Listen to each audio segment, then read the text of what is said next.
I've had my YouTube channel for a pretty long time now, but it may not be entirely clear what it's about because just when you thought it was a camera review channel, I post vlogs and I'm talking about headphones. I really just want to talk about anything that I'm into, and that's what this video is all about. So going into fall 2017, I want to show you guys a few bits of gear and tech and just stuff that I like and I'm into. So at the center of it all is this bag from Peak Designs. I've been talking about on the podcast for a little while now how I need a new camera bag, especially a small one that I can use when I'm traveling, and this was the clear choice. I want to do a full review on it later, so I'm not going to go too deep into it in this video. I just want to point out that Peak Design is making some really high quality stuff, and I was just looking at their things online. I wasn't that excited about it. I'm not a huge fan of the design. It's really clean, but it's more sporty than what I would actually want. But as soon as I held one of these in the camera store, the physical quality of it just really stands out. It's called the Everyday Backpack. I got the 20-liter version because I needed a small one. I have a larger bag from Langley that I'm going to be bringing both of these everywhere that I go when I travel. It's kind of a day bag. The other one's got every bit of gear that I'll need on the trip.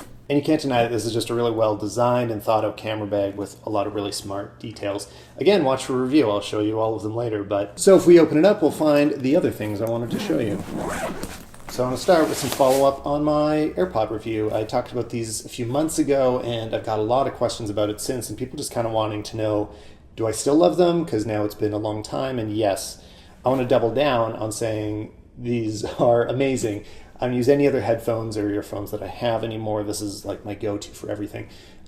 That's not totally true. I still have my Sonys that I use for editing podcasts and when I really need to hear fine detail or just kind of want like more bass, but I listen to these a couple hours every day, whereas the Sonys are an hour or two a week. So I'm really going to need every other headphone manufacturer to go and match these in quality so that you can have more choice of how it sounds and if it's going to cover your ears or noise cancellation, because the connectivity on these is exactly right. And I really, honestly, I just can't go back. My only small complaint is that the inside of the case seems to always get kind of dirty and grimy. Even when I clean it out, it comes back.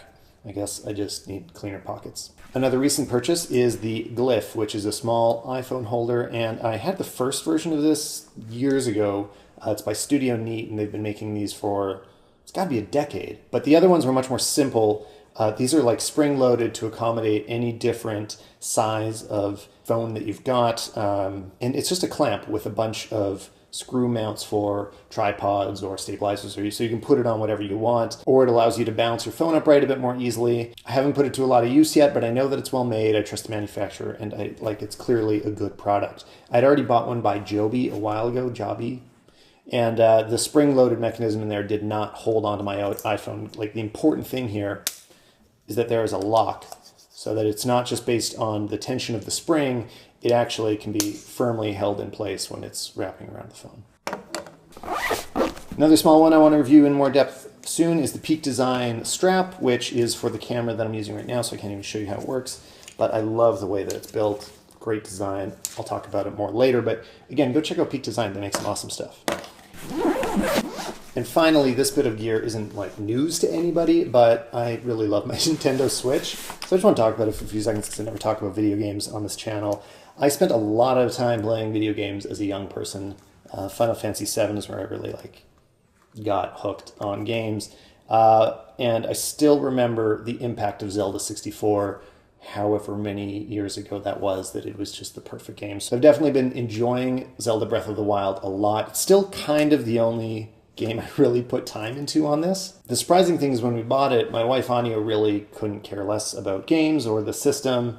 And since then, she has gotten a lot farther in Zelda than I have, which is great. I can just get tips from her when I'm playing. I don't have a lot of time for games anymore. I put in 15 minutes at the end of the day every once in a while, but I really love it. And I just really want all the AAA titles to start coming to this thing. I mean, obviously that's not going to happen. I know there's hardware restrictions, but hopefully the success of the system will be able to attract more AAA titles from third-party studios.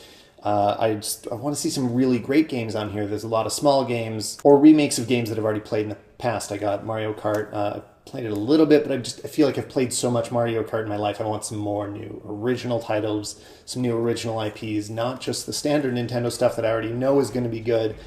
I want something new. Anyway, I love this system. I kind of want to buy a second one because Anya's been stealing this one all the time. So if this kind of video is interesting to you, let me know in the comments below, or let me know that it wasn't interesting to you. But either way, thanks for watching.